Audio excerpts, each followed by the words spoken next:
vamos a ver algo bien importante. Vamos a ver un verso súper importante, creo que el más importante, yo pienso que, y no solamente lo que pienso, lo que la palabra revela, sino que lo que realmente muchos estudiosos o algunos de los que conocen estos versos o este verso, están de acuerdo con ello. Es un pasaje con mucho poder, ¿sí? Es un pasaje con mucho poder. Y como les dije, muchas veces la falta de comprensión de los textos es lo que a veces nos origina, como les dije, a llevar diferentes ideas, diferentes cosas. Yo lo único que les puedo decir y que les puedo yo, de alguna manera inculcar ¿cómo les podría decir más explícitamente? Escudriñar lo que el texto, no es lo que el texto, sino lo que el autor les quiere mostrar. Lo que el autor quiere interpretar, lo que el autor quiere que nosotros entendamos. Eso es lo más importante, porque se lee a veces el texto, pero el trasfondo, o sea, lo que muchas veces el autor, el escritor, el autor, el que vive, o el mismo autor que es el Espíritu Santo, nos quiere mostrar. Porque Él es el autor de toda la palabra de Dios, ¿sí? Entonces, es bien importante tener mucho en cuenta esto. Hoy en día leo esos textos famosos, muchos lo sabemos, pero muchas veces hay textos ocultos que tienen un poder que ustedes ni se imaginan. Ahora, no les estoy hablando de un poder de poder para poder hacer algo. Es un poder de transformación que es totalmente distinto. Es algo que puede transformar tu vida, no es algo que te pueda venir, no son bendiciones visibles, ¿sí? No es realmente eso. El poder de los que yo estoy hablando es el poder que en su mayoría la palabra de Dios tiene, que muchas veces nosotros no vemos, ¿sí? Y hoy vamos a poder entender uno, y ustedes se van a dar cuenta de lo que yo les estoy hablando, y de lo que el Señor en la palabra a mí me ha mostrado. No de hoy, no por esta prédica, sino desde hace mucho tiempo. Hace mucho tiempo que a mí el Señor me ha mostrado que se debe demostrar, enseñar, se debe escudriñar, pero se debe sustentar de una manera correcta cada versículo o cada tema que nosotros estemos expresando en la palabra, ¿sí? Eso es fundamental. Y como les dije, hay versos que tienen un poder, un significado extraordinario, pero al mismo tiempo están ocultos, son ignorados muchas veces. Lo más común son mal entendidos, o no son bien entendidos en su magnitud o en su plenitud, ¿sí? Muchas veces se persiguen promesas de bendición, declaraciones positivas. Hay versos que no prometen victorias ni promesas visibles, pero revelan muchas cosas mucho más importantes que las cosas visibles.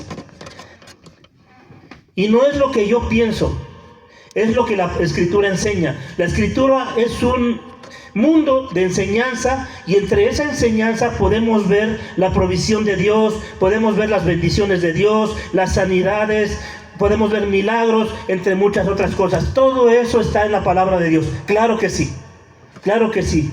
Pero el problema es que muchas iglesias fijan demasiado su postura en las bendiciones, sanidades, y hay muchos ejemplos en la Biblia de ello.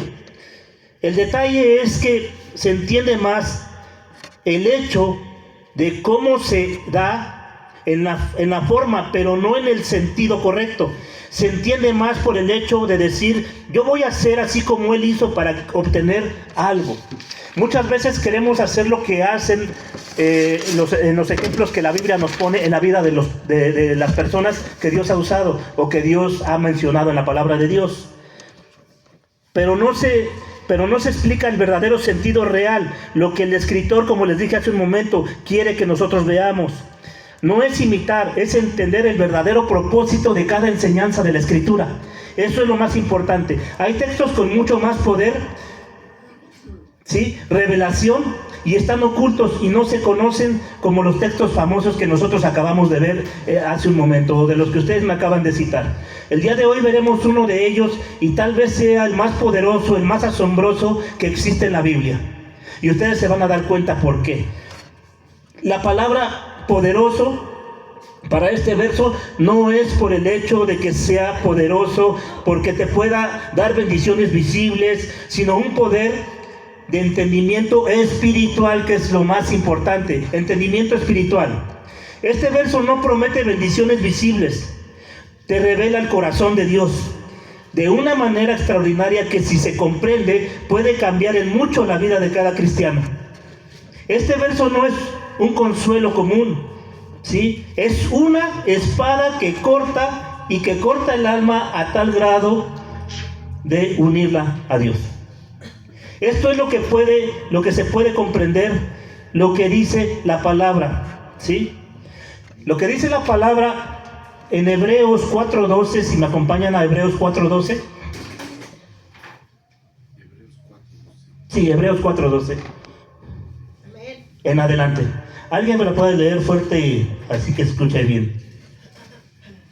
Porque la palabra de Dios es viva, eficaz y más cortante que toda espada de dos filos, y penetra hasta partir del alma y el espíritu, y las coyunturas y los tuétanos, y discierne los pensamientos y las intenciones del corazón. Amén. ¿Y más adelantito todavía? Y no hay cosa creada que no sea manifiesta en su presencia, antes bien, todas las cosas están desnudas y abiertas a los ojos de aquel quien tenemos que dar cuenta. Amén, hasta ahí. Fíjense, ese texto es súper importante, una espada que corta, una espada de doble filo. Ahora, siempre he puesto yo ese versículo, lo he puesto como base para predicar. Siempre lo he puesto como base para predicar. La razón por cuál es, ¿por qué? Porque la espada tiene ese poder que acabamos de ver, de partir el alma, y de que no hay nada oculto ante el que le vamos a dar cuentas. O sea, la espada, la palabra es como un espejo para nosotros, donde nosotros podemos ver la impureza, donde podemos ver nuestras faltas, donde podemos ver lo que a Dios no le agrada, y nosotros podemos ver en la palabra un reflejo de lo que somos, y eso nos puede ayudar, ¿verdad?, a poder ser mejores cada día.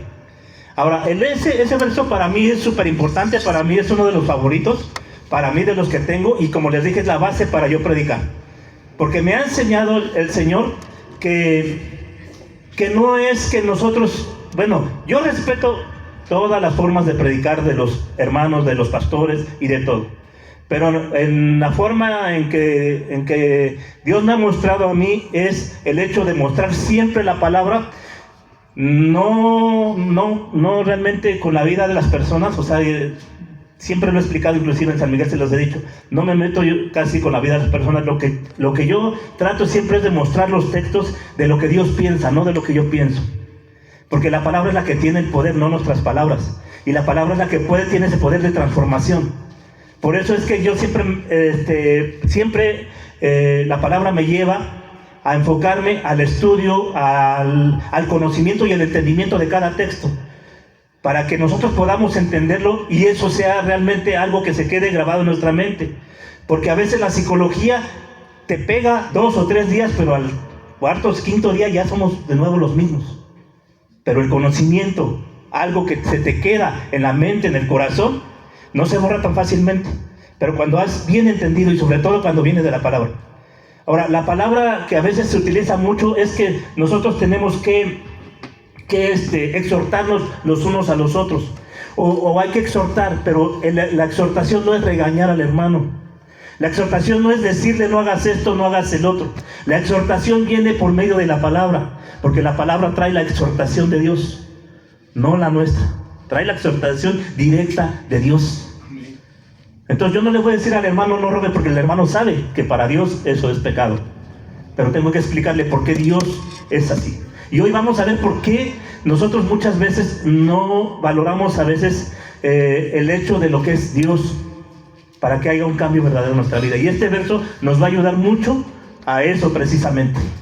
Y por eso es que yo por lo regular no pongo ejemplos de personas que hacen esto, hacen el otro. ¿Por qué? Porque a mí me interesa más que ustedes conozcan y que puedan entender lo que la palabra está diciendo. Eso es lo que a mí más me interesa. Por eso es que siempre tomo las cosas. Por eso este verso es importante para mí, base para predicar, porque dice que la palabra es más cortante. O sea, es lo que más te puede ayudar a cambiar la vida que lleva uno espiritual y en todos los aspectos. ¿Sí? Entonces el día de hoy vamos a tratar de entender este verso oculto, descubrir por qué es considerado por muchos hombres de Dios como el más poderoso de la Biblia, por qué el enemigo trabaja tanto para que no sea dado a conocer. ¿Sí? La verdad es que esta palabra es para salir de la superficialidad espiritual y poder entender el corazón de Dios con profundidad. Este verso puede ser la clave para reafirmar nuestra fe, oración y santidad ante los ojos de Dios. ¿Sí? Vivimos en una generación donde el evangelio ha sido transformado en anestesia. El púlpito, que era como una fragua ardiente, y créanme que sé lo que es una fragua ardiente porque ese es mi trabajo, ¿verdad? Donde la palabra era proclamada como una espada, ¿sí? Y como dice realmente la palabra, de dos filos. Se ha convertido muchas veces en un confort emocional. En lugar de exponer la palabra, se ha vuelto en muchos casos entretenimiento. En lugar de cortar, es alisar. En lugar de llamar al arrepentimiento, consuela el pecado. Y el resultado de ello de todo esto es visible, lo vemos en muchas partes en las iglesias. Vemos muchas partes de lo que yo les estoy diciendo. Tenemos iglesias con corazones vacíos y vidas que no han sido quebrantadas. Predicadores elocuentes, pero sin sentir realmente lo que se predica en el púlpito. Eso es bien importante. Que tú sientas realmente lo que estás predicando. Que sientas realmente lo que el Señor quiere transmitir. Eso es bien importante. El fuego del arrepentimiento ha sido cambiado por el brillo de las luces muchas veces. Nosotros lo vemos. Hoy en día a veces los pastores se presentan con luces, con humos y con todo ese tipo como si fuera un grupo musical mundano. Y ustedes saben que eso existe y lo hay. Ha llegado a esos extremos. La cruz sustituida por frases de autoayuda con trasfondo bíblico. Lo que yo les estoy diciendo, muchas veces se mete tanto la psicología más que la palabra de Dios. Y eso es lo que muchas veces se van perdiendo la iglesia. No crece, la iglesia no crece. El evangelio que no hiere, fíjense muy bien, esto es bien importante. El evangelio que no hiere no es el evangelio que salva. Ese no es el evangelio, ¿sí? El evangelio que no hiere, ese evangelio no salva. Y todo esto que les estoy adelantando, lo vamos a ver y ustedes lo van a entender. ¿Por qué razón yo les digo esta parte? ¿Sí? Se debe de entender que la palabra de Dios, el poder reside en la capacidad de quebrantar antes de cambiar, de muerte a vida, de lo viejo a lo nuevo antes de sanar, de matar el ego antes de generar una nueva vida. Hoy los versos que confrontan han sido relegados al olvido. No se vuelven virales, no se venden libros, no mantienen a las multitudes entretenidas. Eso es lo que muchas veces pasa. Por eso el enfriamiento muchas veces de la iglesia. Por eso textos como el que vamos a ver son ignorados, a pesar de que son los que más revelan la santidad, la justicia y el amor de Dios. ¿Sí? Les estoy alargando mucho y todavía me voy a alargar más, todavía no saben cuál es el texto. Ese evangelio dulce que se predica hoy como miel, es como una miel puesta sobre heridas profundas, adormece por un tiempo, pero al final de cuentas se pudre por dentro. El verdadero evangelio que Cristo y los apóstoles predicaron era espada, era fuego, ¿sí? Era confrontación directa con la palabra. Cuando Pedro predicó en Hechos 2, dice la Biblia, fíjense, y esto ustedes lo conocen muy bien, dice la Biblia que los oyentes, algunos dicen que 5,000, algunos dicen que 10,000, pero obviamente de esa cantidad de gente que estaba en ese momento, ¿sí? 3,000 personas, ¿sí? La Biblia habla de 3,000, se compungieron de corazón. ¿Sí? Y si se dan cuenta, lo que Pedro predicó no fue algo sencillito, no fue algo que digas motivacional. ¿Sí? No fue algo motivacional. Ahora, ¿qué dice compungieron de corazón? Es decir, el corazón fue molido, el corazón fue traspasado por el Espíritu, y entonces, ¿sí?, nace, ¿sí?, como consecuencia la verdadera fe. ¿Sí? Eso es lo que sucedió, se compungieron de corazón, porque predicó con espada, no predicó de otra manera. Pero cuando se eliminan los textos que confrontan, se elimina el espíritu que convence, y cuando el espíritu no convence, el hombre sigue muerto, incluso sentado en la banca de una iglesia. ¿Sí? Es por eso que el verso que vamos a estudiar y entender ha sido silenciado, porque no deja espacio para el ego y para la soberbia. Ningún espacio deja. Llama a un lugar al que muchos no quieren ir, que es el altar de la entrega total. La iglesia moderna se acostumbró a leer la Biblia con marcadores, pero no con la convicción. Subrayan las promesas, pero se ignoran los mandamientos. Aplauden los milagros, pero se olvidan del precio que eso ha costado. Pero este texto permanece escondido porque revela la gloria de Dios de una manera que desnuda al hombre, destruye la religiosidad, exige santidad como estilo de vida. Este es un recordatorio de que estamos ante Dios, que es fuego consumidor, pero al mismo tiempo es refugio eterno nuestro Dios. Él es así, ¿sí? Mientras muchos quieren un Dios de abrazos y no de balazos. No, se fue de López Obrador, ¿verdad? Sí, se fue de López Obrador. No, ese no es. No, este verso nos presenta a un Dios de autoridad. Nos presenta a un Dios de autoridad este texto. Entonces, mientras se predica a un Dios que acepta todo, el texto revela a un Dios que exige todo. No es una invitación a la zona de confort, es una convocatoria a la cruz, y es tal vez que no se escuchan prédicas sobre este texto porque no fue hecho para hacer sentir bien. Fue hecho para hacernos nacer de nuevo. La mayoría del cristianismo quiere ver la gloria de Dios, pero pocos están dispuestos a ir al lugar donde realmente se manifiesta.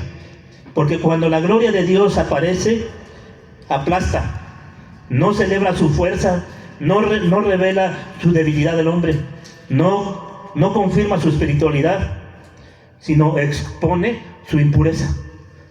Expone nuestra impureza, expone nuestra falta, expone nuestras fallas, expone todo eso. Y en este escenario donde se pronunció este verso, no era un escenario cualquiera, no fue un escenario ni en medio de alabanzas triunfantes, ni en medio de aplausos, ni en medio de nada de eso. Nació en un ambiente de desesperación sagrada, donde el profeta se vio ante algo tan glorioso, tan santo, tan incomprensiblemente puro, que todo lo que creía ser se desvaneció en un instante. Y estamos hablando de un profeta. No sé si ustedes me puedan dar una pista de quién es ese profeta. ¿Se imagina quién es ese profeta? ¿No tienen ni menor idea? Ok. Profeta Isaías. El profeta Isaías. Y vamos al capítulo 6 del profeta Isaías.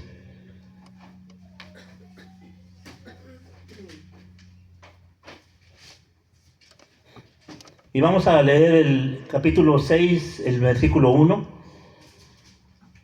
Esto digamos que es el comienzo, pero no es lo que voy a explicar y no es el verso que yo les estoy hablando, pero es pero es el inicio de la razón por la cual suscita el verso que que vamos a ver más adelante. Alguien que me ayude a leer este verso.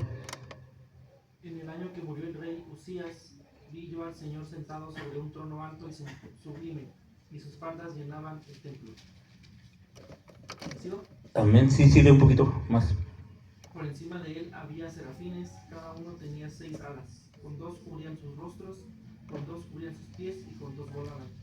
Y el uno al otro daba voces diciendo: Santo, Santo, Santo, Jehová de los ejércitos, toda la tierra está llena de su gloria.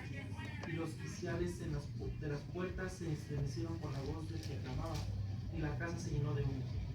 Entonces dije: ay de mí. Hasta ahí nomás. Ahorita vamos a ver eso. Vamos a hacer más adelante ese verso. Bueno, Isaías era un profeta que tenía un ministerio, tenía palabra, tenía autoridad, pero hasta ese momento nunca había visto la gloria de Dios en su plenitud.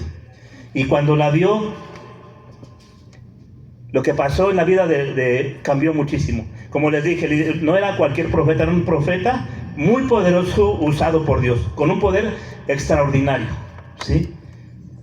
Pero cuando él vio la gloria de Dios, ¿sí?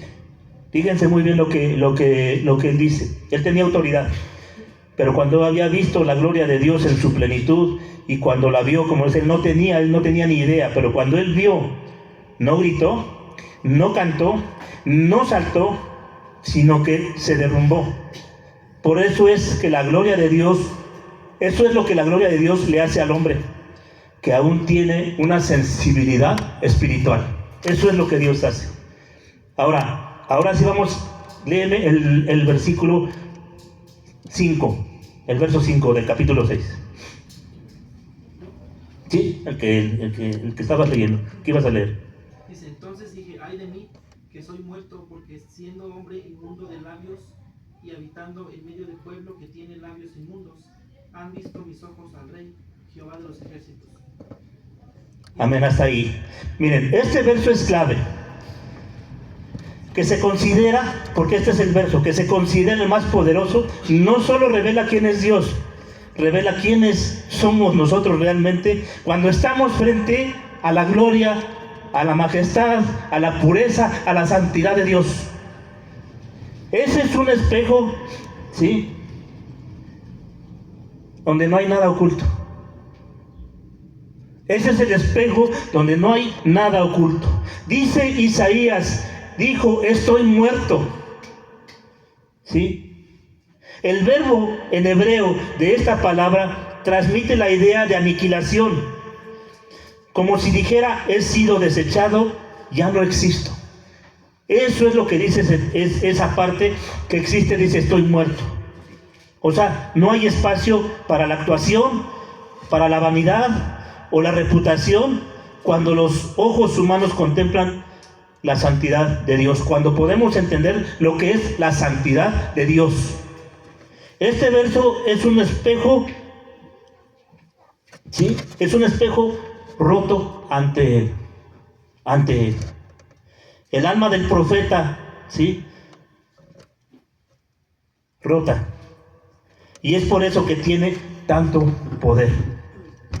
Es por eso que este texto tiene tanto poder.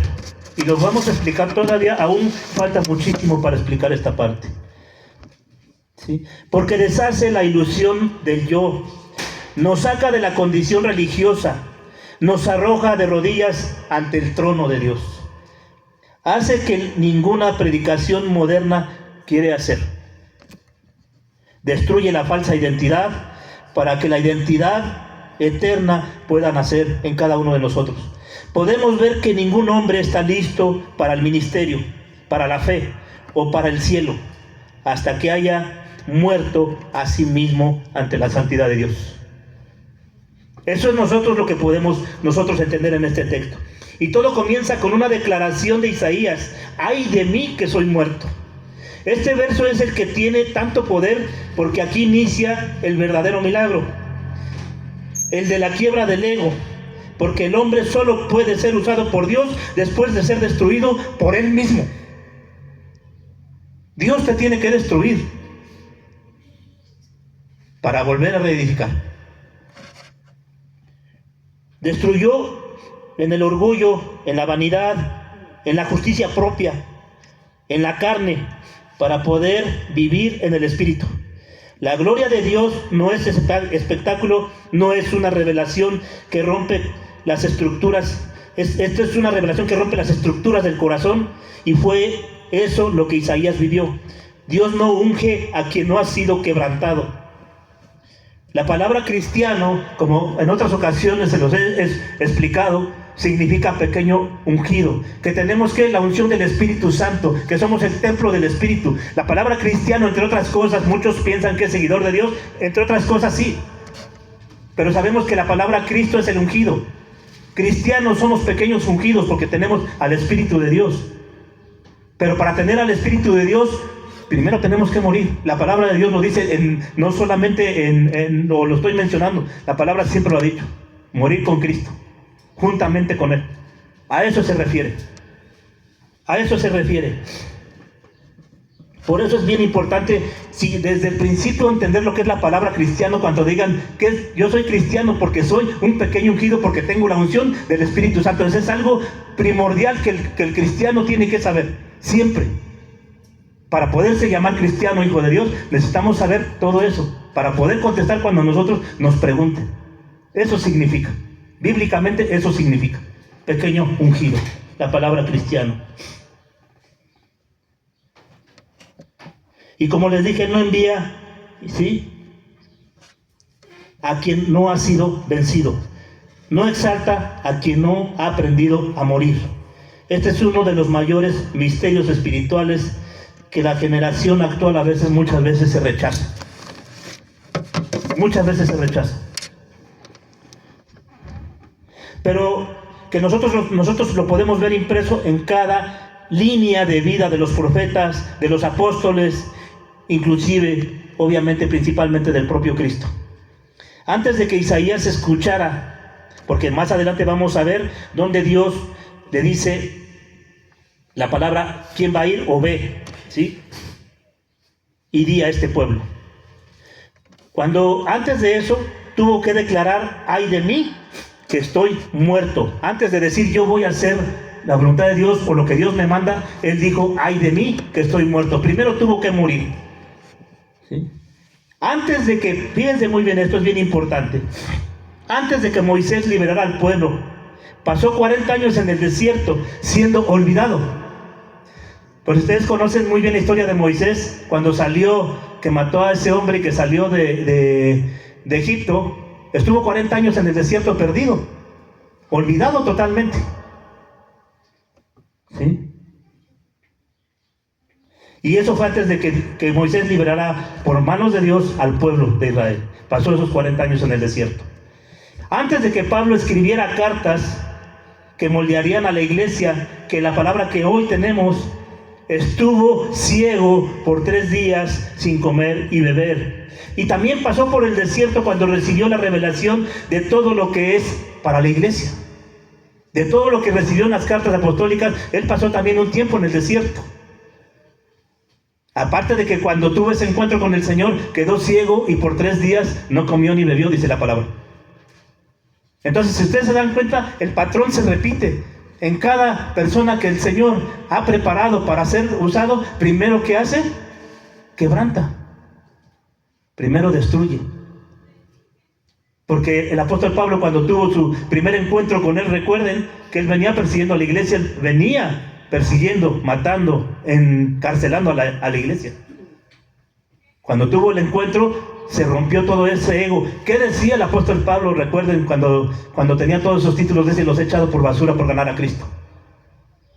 O sea, rompió el ego, rompió todo lo que él era, toda la estructura que él tenía fue rota, para que él pudiera ser usado por Dios, ¿sí? Muy importante saber todo esto. Antes de que Pedro predicara, fíjense lo que les acabo de decir hace un momento, antes de que Pedro predicara a esas más de 3,000 personas, 3,000 almas, él lloró amargamente su propia cobardía. Dios lo quebrantó. Antes dijo, después de que lo negó 3 veces, dijo la palabra de Dios que él lloró amargamente. Y así nos podemos ir ¿cómo se llama? De ejemplo y ejemplo. Nos podemos ir de ejemplo en ejemplo. Entonces nos damos cuenta que es un patrón que se repite. No es algo, no es casualidad. No es algo que le sucedió solamente a Isaías. Entonces, antes de que David, inclusive el rey David, otro ejemplo, fuera rey, fue perseguido, fue humillado, fue escondido en cuevas como un animal. ¿Sí? Y Jesús, fíjese este ejemplo también, Jesús pasó 40 días en el desierto, en ayuno, ¿sí? En sufrimiento, pero en su condición humana, porque en la condición divina Él es Dios. Pero en la condición humana Él sufrió los embates de esos 40 días en el desierto. Quebrantado el cuerpo natural. O sea, Él mismo nos pone el ejemplo de lo que eso significa. Él mismo. Entonces la orden divina es clara. Primero la humillación y luego la autoridad. Primero el altar y luego el envío. Primero la muerte y luego la resurrección. Hermanos, el Señor nos quiere muertos. Pero no muertos en delitos y pecados, sino muertos ¿en qué? Como les dije, para cargar la cruz es morir al yo.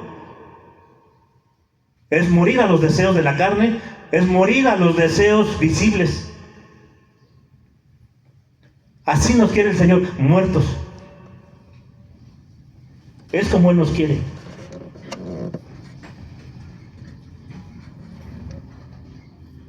Entonces, porque la misma palabra dice que primero la muerte y luego la resurrección. Isaías 5, en el momento de la muerte del ego profético, es cuando deja de ser solo un hombre, ¿sí? Con presencia, con palabra. Es bien importante que vayamos entendiendo esta palabra. Y se convierte en un hombre con presencia. La diferencia es abismal. Es muy abismal. Dios no usará grandemente a un hombre antes de herirlo profundamente. Esa es la diferencia entre el llamado verdadero y la autoproclamación moderna, y la diferencia entre un púlpito también sin cruz. Dios solo reconoce a quien pasó por el fuego del quebrantamiento. Este fuego comienza con este verso: ay de mí que soy muerto, porque siendo hombre inmundo de labios y habitando en medio del pueblo que tiene labios inmundos, dice la palabra. Si vemos, Isaías no culpa al pueblo primeramente. Fíjense lo que hace Isaías primero. Lo primero dice, comienza por sí mismo, ¿sí? No se justifica, se entrega, ¿sí? No esconde su impureza, la expone. Él mismo expone su impureza. Antes de decir que vivía en un pueblo que estaba igual, y él era un profeta. Pero el primero que dice, ay de mí que soy muerto. Esa es la puerta estrecha que pocos quieren pasar, pero que tenemos que pasar si queremos ser verdaderos hijos de Dios o usados por Dios. El que huye del dolor, huye de la unción, porque la unción es el resultado de ser aplastado por Dios. Ese es el resultado. Como el aceite de oliva, que tiene que ser aplastada la oliva para que fluya el aceite. O como el grano de trigo molido, desmenuzado, para poder dar vida, como lo enseñó Jesucristo en su palabra. ¿Sí? Para estar lleno de Dios, se tiene que estar vacío de uno mismo. ¿Quieres ser enviado de Dios? Prepárate para ser derribado, ¿sí? Por el cual Isaías lo fue. Pedro lo fue, Pablo lo fue, y muchos lo fueron en la palabra de Dios. Algo bien importante que nosotros tenemos que entender, que el Evangelio no viene en el Nuevo Testamento. El Evangelio de poder no viene solamente en el Nuevo Testamento a partir de la cruz de Cristo. Recuerden, la salvación siempre ha sido por fe, siempre ha sido por gracia, pero siempre ha sido de la misma manera a base de arrepentimiento. Porque esto es como el Evangelio que nosotros hemos vivido y que hemos conocido. Es la misma forma, la misma manera. Yo lo he visto yo lo he visto en la palabra de Dios varias veces. Una de ellas que a mí me quedó muy marcada es la del rey Nabucodonosor, cuando dice que levantó sus ojos al cielo. Hubo ese arrepentimiento y el Señor lo levantó, ¿sí? Pero él creyó, porque anteriormente era un rey alzado, altivo, que él creía que él era lo más poderoso que había. Pero hasta que Dios le mostró, hasta que Dios lo llevó a una vida como un animal, vivía como un animal. Pero en cuanto él reconoció a Dios, su vida cambió. Y así ha sido. El Evangelio no es de hoy. El Evangelio ha sido siempre, porque el Señor ha quebrantado muchas vidas desde el Antiguo Pacto, no solamente en el Nuevo. No es un patrón en el Nuevo Testamento. Esto el Señor lo ha hecho siempre. Esto el Señor lo ha hecho siempre. Y esto cambió la vida del profeta Isaías, a pesar de que él ya era un profeta. Era un hombre ya usado por Dios, pero que no había entendido en su plenitud la santidad de Dios. No había entendido la gloria de Dios. Y tal vez muchos en este tiempo no hayan entendido esa parte. Pero precisamente estos versos son para que nosotros podamos entender y podamos ver realmente lo que es Dios. Para que realmente lo que nosotros podamos ver el día de hoy pueda realmente tener un cambio en nuestras vidas. Si no lo ha habido, si no ha habido ese quebrantamiento en nuestra vida. Entonces, si nosotros queremos vivir más allá de lo religioso, de lo tibio y de lo cómodo, se necesita morir a nosotros mismos. Isaías lo hizo. El orgullo profético que había derretido el sentido de justicia propia se había desmoronado. Sus labios santos ante los hombres o ante los ojos humanos ahora reconocía como inmundo ante la santidad de Dios. Pero justamente en ese lugar de rendición total es donde Dios se mueve con poder realmente en cada uno de nosotros. Ese es el poder de transformación, el poder que Dios, que Cristo puede lograr en nuestra vida. Ese es el verdadero poder. No es el poder que, como les dije en el principio, no es de aplausos, no es de alabanza, no es de nada. Ustedes se dan cuenta que la situación que vivió Isaías no había nada de eso. ¿Sí? No había júbilo, no había nada de eso. Isaías 6:6. ¿Me pueden leer Isaías 6:6? Por favor. Uno de los serafines teniendo en su mano un carbón encendido tomando del altar con unas tenazas. Sí, más adelante. Y tocando con él sobre mi boca, dijo: He aquí que esto tocó tus labios y es quitada tu culpa y limpia tu pecado. Después oí la voz del Señor que decía: ¿A quién enviaré y quién irá por nosotros? Entonces respondí yo: heme aquí, envíame a mí. Amén. Hasta ahí. Vamos adelante. Vamos a explicar estas partes. Fíjense cómo va cambiando la vida del profeta Isaías. ¿Qué fue lo que tocó a Isaías? No fue una palabra de aliento, no fue un elogio divino, ni una promesa de restauración. ¿Sí? No solo fue un carbón encendido.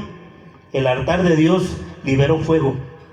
Un serafín cuya función es adorar y proclamar la santidad de Dios, descendió con urgencia, con una misión clara: tocar los labios inmundos del profeta con ego, ¿sí? Con ese fuego y con algo que realmente arde, con algo que realmente quema, ¿sí? O sea, no fue algo sencillo, no fue algo dulce, no fue nada de eso. Ahora, ¿qué tuvo que tomar? El serafín no tuvo que tomar con tenazas, para que se den una idea de la fuerza de la quema que purifica. Porque fue un carbón que quemó para purificar. Lo dice la misma palabra. La confesión de Isaías, ¿sí?, abrió espacio para el fuego del cielo. No un fuego emocional, sino un fuego santo, abrasador, que consume todo lo que es impuro para dejar todo lo que es eterno. Ahí dice claramente que fue purificado y fue limpiado su pecado. Fíjense lo que dice la palabra. O sea, podemos experimentar eso. Muchos quieren la presencia de Dios, pero se rechaza el altar. Se quiere la gloria, pero sin el fuego. Quieren ser tocados, pero no quemados. Pero no existe la unción sin un carbón encendido. Como dice, y lo estamos viendo, la misma palabra te está revelando. El carbón encendido no es un premio, es un tratamiento a los que claman, ay de mí. Es cuando están listos para recibirlo. Eso significa. Lo que estamos viendo, si nos damos cuenta, como les dije, es el orden del Evangelio. ¿Sí? Evangelio puro, el evangelio de poder transformador. Eso es lo que estamos viendo. Y como les dije, esto se vio en el antiguo, en todo tiempo se ha visto este patrón del evangelio de gloria y de poder. Porque es la palabra de Dios y es la que tiene poder, lo que les decía hace un momento. Para mí la palabra, no hay otra cosa que pueda cambiar la vida, sino la palabra de Dios. ¿Sí? No hay nadie más, no hay nada más. Cuando el carbón tocó precisamente la parte que Isaías reconoció como inmunda, sus labios. Esto es un principio espiritual. Dios toca lo que tú entregas. Él purifica lo que nosotros confesamos. Él transforma lo que pones tú en el altar. Eso es lo que Dios transforma. No hay otra cosa. ¿Sí? Isaías no ofreció alabanzas ni títulos, ofreció su bancarrota. Podemos recordar lo que el apóstol Pablo dijo acerca de sus títulos que les dije hace un momento. Todo lo tomo como basura con tal de ganar a Cristo. Ahí nosotros podemos ver los ejemplos. Y en este caso fue lo que conmovió al cielo. El serafín no vino por la elocuencia del profeta, vino por el arrepentimiento, porque era un corazón quebrantado. ¿Sí? Sigue siendo fíjense muy bien, aquí les voy a decir una cosa. El corazón quebrantado sigue siendo lo más atractivo para Dios. No hay cosa más atractiva para Dios que el corazón quebrantado. ¿Sí? No hay nada más que eso. El carbón no mató a Isaías, no lo destruyó, lo preparó, selló sus labios, purificó su misión. Después de todo eso, después de ese toque, el profeta no solo era un hombre de palabras, era un mensajero con fuego. Y creo que es lo que a veces falta en nuestros días, predicadores con fuego, con altar, en las rodillas. Es lo que siento yo que falta en estos tiempos. Cristianos con marcas de fuego y no solo de micrófono. Mejor me lo quito. ¿Sí? En este verso poderoso, cuando se revela su contexto completo, muestra que la verdadera experiencia con Dios siempre implica dolor redentor. La gloria que llena también expone. El toque que transforma también es el fuego, el que separa lo religioso de lo consagrado. Esto es lo que hace la palabra de Dios. Y eso es el entendimiento que nosotros debemos de tener de la palabra, lo que Él nos está queriendo decir, lo que Él está exponiendo. El verdadero sentido, no solamente leer por leer, sino entender el sentido, la razón por la cual está escrito. Separa al artista del profeta, el seguidor del discípulo. Solo después, ay de mí, es que Isaías escucha la voz de Dios, como lo acabamos de leer. Y eso revela un principio espiritual muy, pero muy profundo. La revelación no viene para los altivos, sino para los rendidos, y eso es algo que nunca va a cambiar. Confesión es purificación, y de ahí viene la dirección. Isaías 6:8, me lo leen también por favor, para que vayamos avanzando. Después oí la voz del Señor que Ahí. decía, ¿a quién enviaré y quién irá por nosotros? Entonces respondí yo, heme aquí, envíame a mí. Amén. Vean cómo las cosas cambian. Antes Isaías veía pero no oía, contemplaba pero no discernía. La voz de Dios se volvió audible, si ustedes se dan cuenta en el texto. ¿Cuántos hoy piden dirección divina pero se niegan a ser quebrantados? Con el corazón a veces llenos de sí mismo, pero el patrón bíblico es inmutable. Cuando el Espíritu Santo pasa a morar en el templo, nace la iglesia. La pregunta que Dios hace no es para Isaías solamente. Dios no dice Isaías ve, Dios lanza una convocatoria abierta. Dice, ¿a quién enviaré? Como para ver quién estaba escuchando con los oídos del quebrantamiento, con los oídos espirituales. Esa es la convocatoria que Dios lanza en ese texto. Y entonces Isaías responde, fíjense, ya escucharon cómo, con una de las frases más emblemáticas de toda la Biblia: heme aquí, envíame a mí. Ya no hay duda, no hay más excusas, no hay más justificaciones. El hombre que decía, ay de mí, ahora dice, envíame a mí.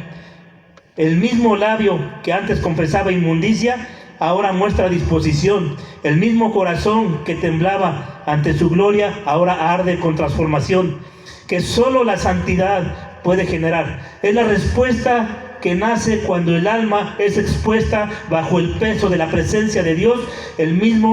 Lo mismo que pasó con Pablo, cuando el ego, ¿sí?, muere y la convicción se vuelve más grande que la comodidad. El verdadero llamado nace de la ruina en el altar, ¿sí?, y no en el escenario, ¿sí?, donde se forman los enviados de Dios. Es en el altar. Este es el poder de este verso oculto. El hombre que caminó con un corazón que escucha, que nos muestra que Dios habla y que solo los muertos para el mundo pueden escuchar. Los muertos pongan mucha atención a esto, los muertos para el mundo. Nosotros tenemos que ser muertos para el mundo. Este es un verso que el enemigo teme, porque revela que la fuerza de un hombre no está en su don, no está está en su rendición. Este es el punto de partida para una vida nueva. La gloria de Dios destruyó a Isaías para darle una nueva vida. Una nueva vida. Eso es lo que hizo. Eso es lo que hizo. Eso es lo que el Señor desea en cada uno. Eso dice su palabra, que su deseo es que nadie se pierda. ¿Sí? ¿Recuerdan esa palabra que Él dice, que su deseo es que nadie se pierda? ¿Será que aún podemos decir, ay de mí? ¿Será que aún hay un espacio en medio del griterío de los cultos modernos para oír la pregunta de Dios, ¿de a quién enviaré?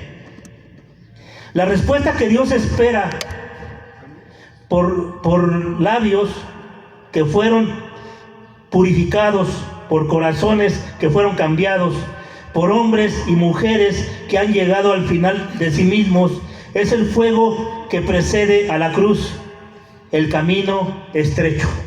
Ese es el camino estrecho. En la vida de Isaías, como en todos, comienza con un único verso como este, que poco se predica, pero que es la clave, ¿sí?, para entender. Y no es que las palabras que hay en él, sino por el efecto espiritual que provoca cuando entra en el entendimiento, en el corazón y en la mente de alguien con hambre de Dios. Este verso, ay de mí que soy muerto, nace, ¿sí?, hace que el religioso se vea a sí mismo, el ministro arrogante del púlpito, dejar de justificar la rebeldía, terminar con la fe superficial. El enemigo no teme a los versos decorados, sino a los versos encarnados y entendidos. Eso es a lo que el enemigo le teme, a eso. No ante las palabras bonitas, sino ante un alma aplastada por Dios y reconstruida por ese fuego, ¿sí?, del que en la palabra nos está hablando. Hoy en muchas iglesias se habla más de bendiciones que de quebrantamiento o de arrepentimiento. Se canta, se salta, declara, proclama, pero no se dice ay de mí, que desgarra el alma y trae el Espíritu Santo de vuelta al centro de nuestras vidas. Este verso no se predica tanto porque porque no entretiene, ¿sí? No seduce, no aumenta los aplausos, no aumenta las lágrimas. Hay una guerra que se libra en el mundo espiritual para impedir que la iglesia vuelva al altar. Y este verso es clave, como muchos otros que hay en la palabra de Dios. Cuando se proclaman con verdad, el Espíritu convence los corazones y en los corazones se doblegan. Lo que muchos no se dan cuenta es que hay de mí, de Isaías, es lo opuesto al soy rico y de ninguna cosa tengo necesidad. Recuerden esa frase en la iglesia de la Odisea del Apocalipsis. Uno expresa el quebrantamiento, el otro soberbia. Uno fuego del cielo y el otro vómito de Cristo. Este es el verso que no debe de ser olvidado y es lo que separa a los convertidos, ¿sí?, de los convencidos. De los convertidos a los convencidos. Esto es lo que separa. Esto es lo que separa.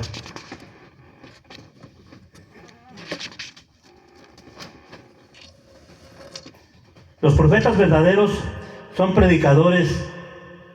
Dice, a los profetas verdaderos de los predicadores vanidosos. Satanás no teme a las iglesias grandes, teme a las iglesias quebrantadas. No teme a las multitudes, teme a las lágrimas genuinas en el altar.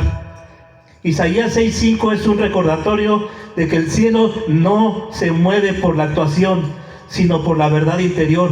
El enemigo lo sabe.